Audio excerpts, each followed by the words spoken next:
On debate, Senator Francis.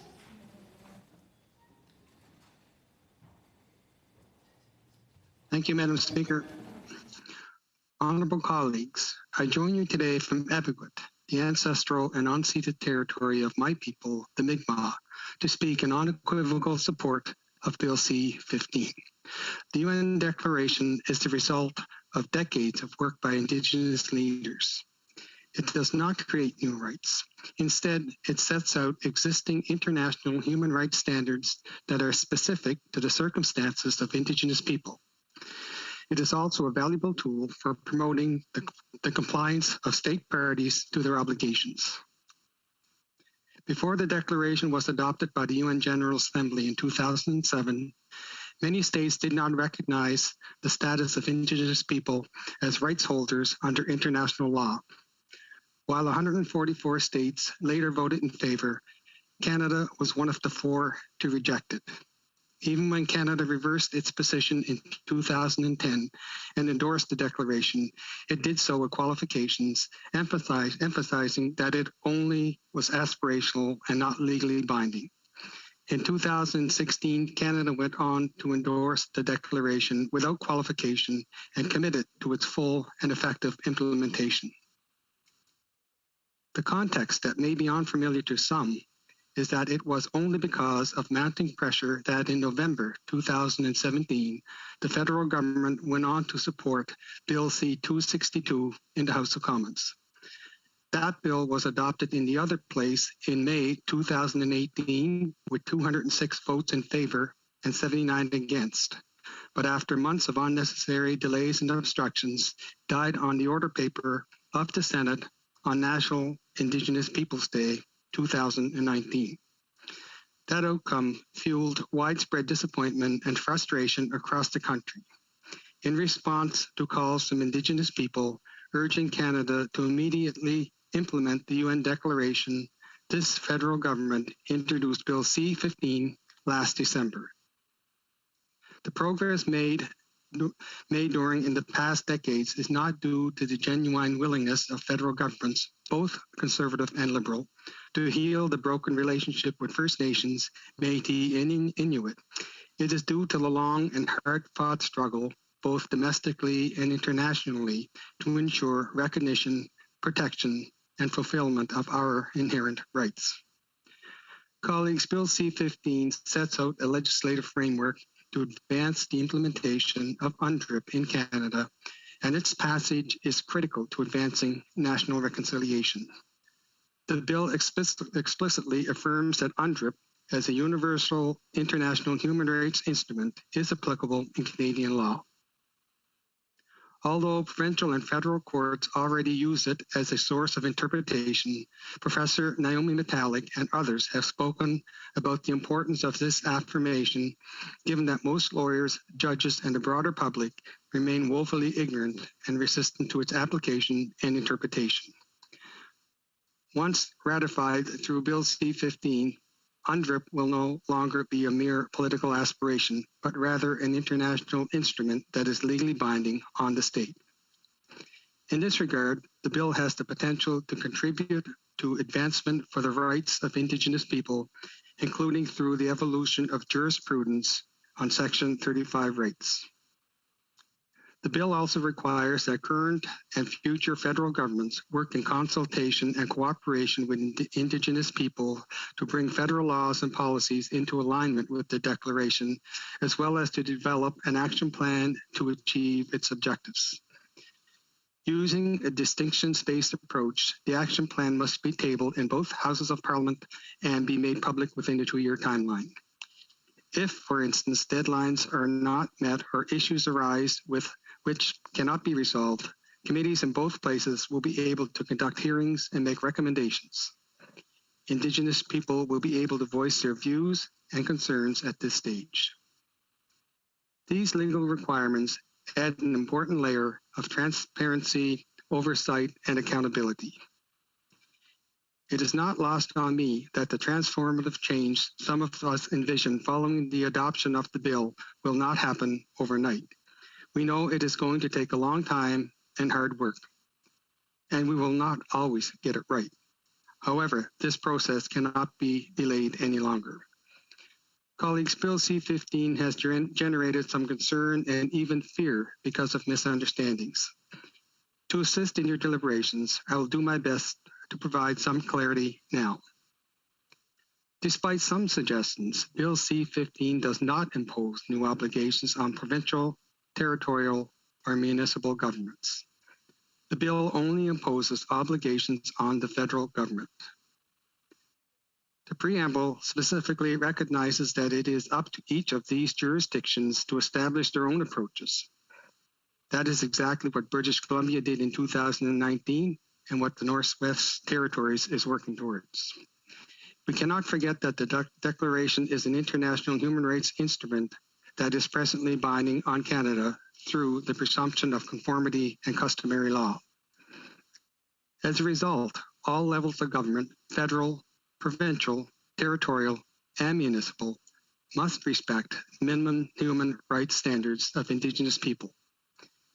In other words, our different jurisdictions cannot just pick and choose which rights are convenient to uphold.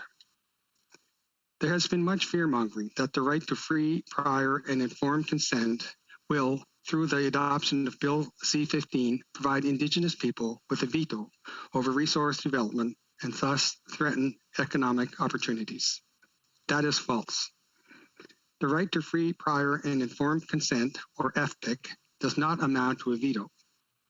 In fact, this word is not used in the declaration of the bill. FPIC goes beyond saying yes or no. It is concerned with the effective and meaningful participation of Indigenous people in decision-making processes that affect us before actions are taken. And although governments have an obligation to consult and cooperate in good faith with Indigenous people on proposed projects involving our lands, territories, and resources, as well as in a wide range of other contexts, industry and other actors are also required to uphold minimum human rights standards. Dr. Wilton Littlechild, for example, said FPIC is key to upholding our right to self-determination and self-governance, protecting our lands, territories, and resources, reducing or eliminating costly delays because of conflict and litigation, and facilitating equitable partnerships. Grand Chief Abel Bosom spoke about the gradual but significant advancement made by the Cree Nation in northern Quebec over the past 4 decades with regards to involvement in economic development projects. We also heard from the National Indigenous Economic Development Board, the National Aboriginal Capital Corporations Association, the Canadian Council for Aboriginal Business, the Reconciliation and Responsible Investment Initiative, and others about the importance of Indigenous rights recognition through the passage of Bill C-15 to build a more prosperous and equitable future for Indigenous peoples and for Canada. Before concluding, I want to address the argument that Bill C-15 has been rushed through Parliament without enough consultation. It is true that some rights holders have indicated that they were not properly consulted. Some critics of the bill have pointed to this issue as a reason that the bill should not pass. However, the fact remains that there is overwhelming support for Bill C-15 by Indigenous people across Canada.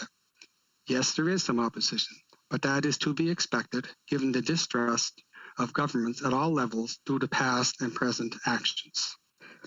The Committee on Aboriginal Peoples heard that the federal government undertook 33 bilateral sessions with the Assembly of First Nations, ITK, and the Métis National Council.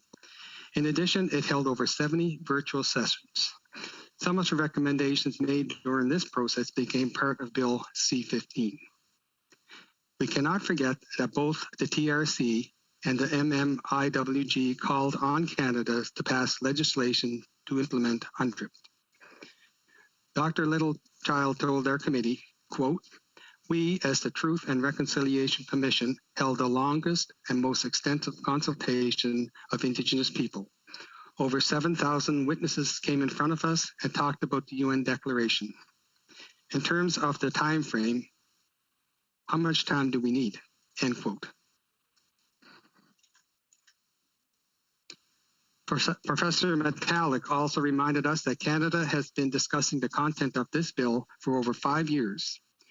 Romeo Saganash, the former NDP MP who is a Cree from northern Quebec, introduced private members' bills in 2014 and 2016 to implement the declaration that were defeated. He additionally conducted extensive cross-country meetings. The relevant committees in the House and Senate examined this bill. Bill C-262 in 2018 for over 15 days. Bill C-15, which builds upon it, has received even more parliamentary scrutiny. The House committee heard from over 40 witnesses and received 48 written submissions. The Senate committee heard from 89 witnesses in total and received 52 written briefs. Based on this context, Professor Metallic went on to state the following, quote, "There is no substantive change in the law here, simply a clarification of the state of existing law and a commitment to a process to make future substantive changes, which explicitly requires Indigenous participation. There are therefore no adverse impacts of the law. The effects of the law are positive at least or neutral at worst. Given any future changes in the law will require consultation with Indigenous people, plus the 5 years of a discussion over the contents of the bill, I think it is time for us to move forward and get to the real work of implementing the declaration," end quote. I completely agree with the views of these two renowned Indigenous experts. We cannot let this historical opportunity pass us by again.